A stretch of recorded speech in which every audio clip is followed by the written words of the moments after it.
Hi, I'm Debbie Hartner. I'm Elsie Johnson. We are two sisters, Southern Cooking.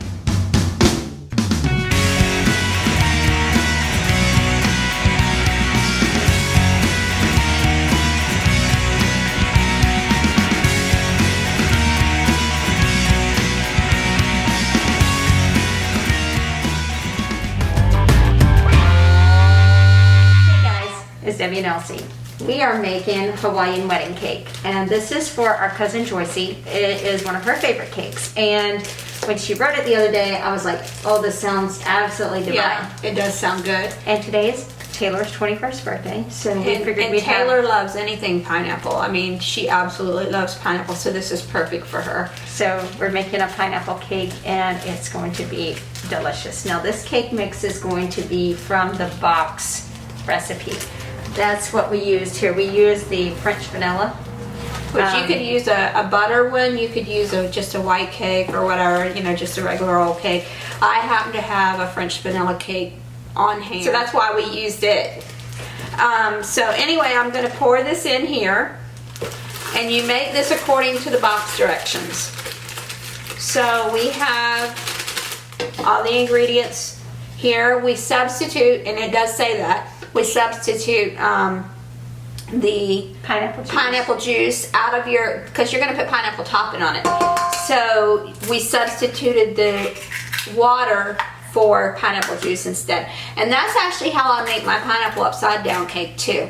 When I'm making my pineapple upside down cakes, I actually use pineapple juice that I'm going to put in the bottom for the upside down part. Yummy. I use that in my cake as well. So we have a cup of pineapple juice that the cake recipe called for water, but we're using that. And then we have the oil, a half a cup of oil. And the 3 eggs. And the 3 eggs. And we're going to mix that until it's combined together. And we'll start it off on low so we don't end up with a mess. And then we will bake it according to the box directions, which on this one it says 28 to 33 minutes for a 13 by 9 pan. But it usually takes less time for it does. It depends on your oven, and my oven's a little hotter, I guess. We're going to try to do something a little different. We're going to use a cake stand to put this on instead of leaving it in the cake pan. And we're just going to cut the cake in half and stack it. So oh, that sounds delicious. Right. So we're going to do that, and I'm going to turn this up a hair and let it mix for about 2 minutes until it's thoroughly combined, and then we will pour it in our cake pan and put it in the oven. And we'll be right back, guys. Hey y'all, so it's mixed long enough. I'm going to scrape down the batter off of the sides of the bowl. Make sure that it's all mixed together. It is. Alright, I'll take that. Okay. And then I'm going to pour this in here.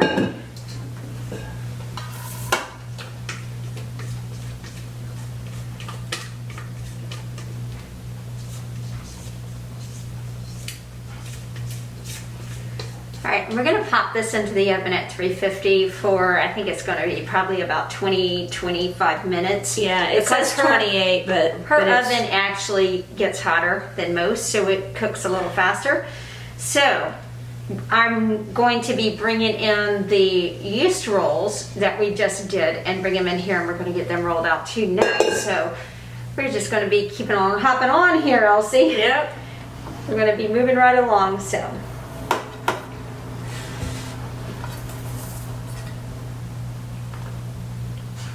Oh, that looks good. Mm-hmm.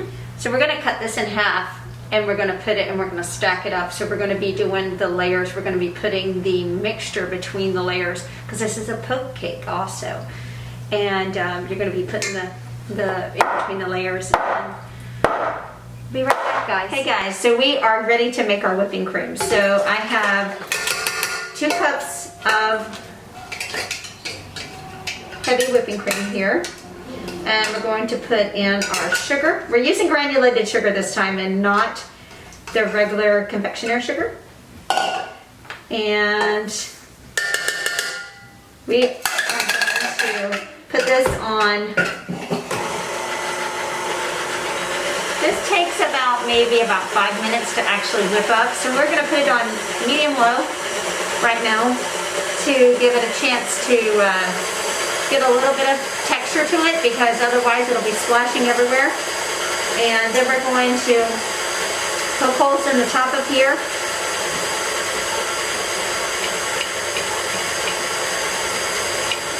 Put Our pineapples are going to go on top of this now. Yes. And we split the cake in half. We have a sheet pancake, so we split it in half so we could stack it. You don't have to do that, but we did that so that it looked a little more like a birthday presentation. Yeah, today's Taylor's birthday. It's her 21st birthday. Pretty pitiful, you're 21 years old hanging out with family.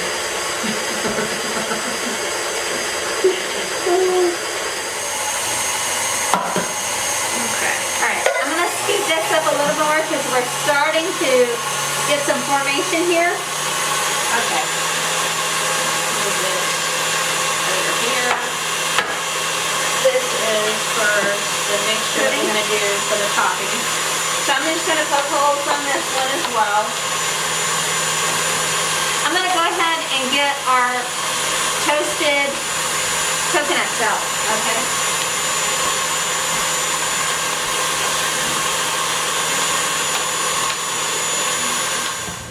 I think we are at stiff peaks here.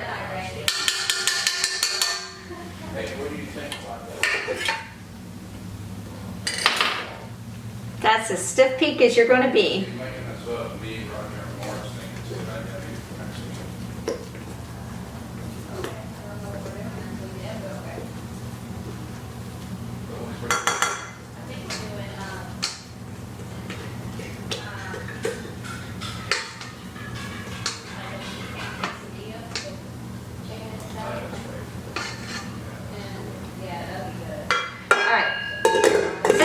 I'm not even going to clean it. I'm just going to go ahead and pop my cream cheese in there and get it whipped up. And then I'll slowly add in my other ingredients. I'll go ahead and get that started.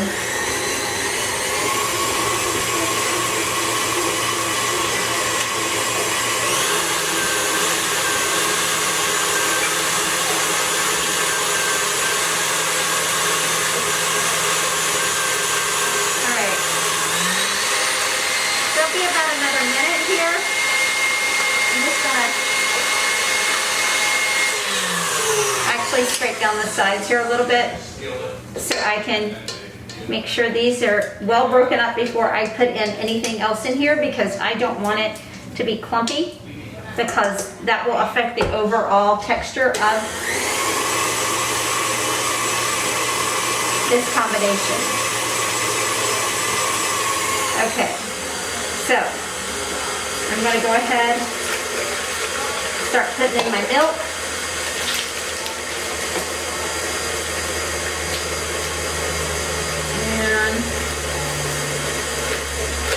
My vanilla pudding. Ooh, that looks good. Okay, so we're gonna let this mix for 2 minutes. So we're just using plain old vanilla pudding mix. I'm gonna let this mix up about 2 minutes here. I'm gonna do it on medium because I'm afraid to do it any higher because it's gonna splash everywhere. But I want it to thicken up a little bit. And then we're gonna fold it in to our whipped topping. So just a little bit of heads up too on this. What we did, as we always do whenever we're doing any kind of whipped topping, is we put our bowl and our whisk in the freezer for like 5 to 15 minutes, and then we take it out and we go ahead and use it immediately. So it's cold, so it mixes together faster and better.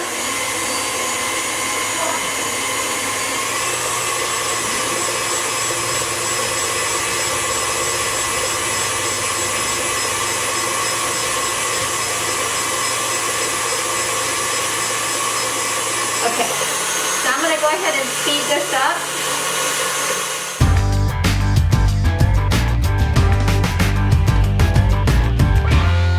Go ahead ahead and put this in. Let me move the cake over a little bit here.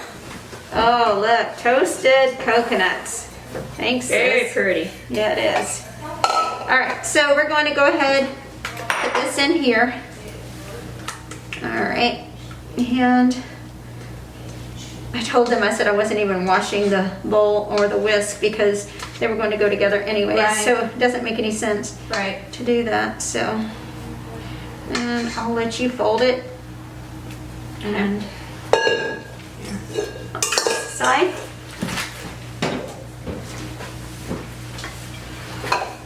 Elsie's an excellent folder. She does so much nicer than me. I don't know about that. Look at the coconuts. So we popped them in the oven and put them in the oven. So that's going to be nice and creamy. We're going to have to put this in the refrigerator though to let this sit until dinner time, because if you let this sit out, it will melt and then you'll have a hot mess. So you don't want to do that. So you need to serve this immediately afterwards, or you at least need to put it in the refrigerator. This is normally served in a 10 by 13 or a 9 by 13 pan. So you normally don't have it like this here. We were just showing you a little fancy. So, Okay. all right. Man, this looks good. Oh, it does. It looks delicious, sis. Okay. I'm gonna move this over here. There we go. Spread it out a little bit.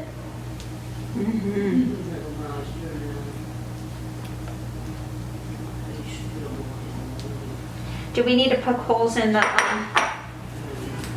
top of that other cake? I already did it. You did. Look at you. All right. Okay. All right. We're gonna That go looks ahead good. and just spread some coconuts over top of this here. Toasted coconut. Yummy. Boy, this is gonna be good, y'all. All right. Okay. All right. Now you're back to that. All right.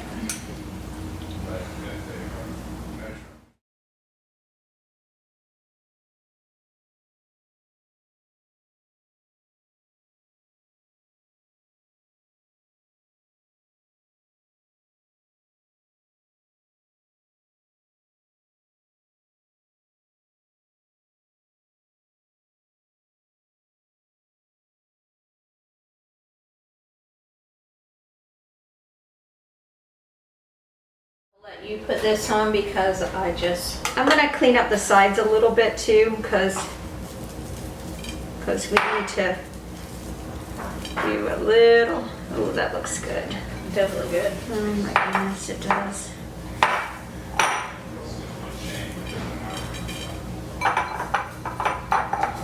I think this is gonna look so good, y'all.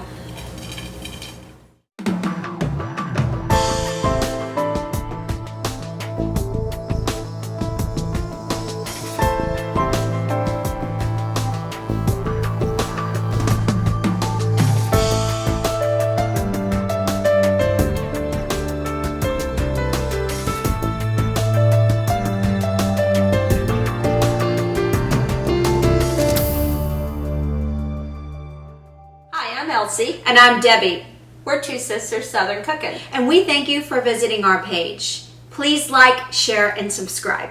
Thank you.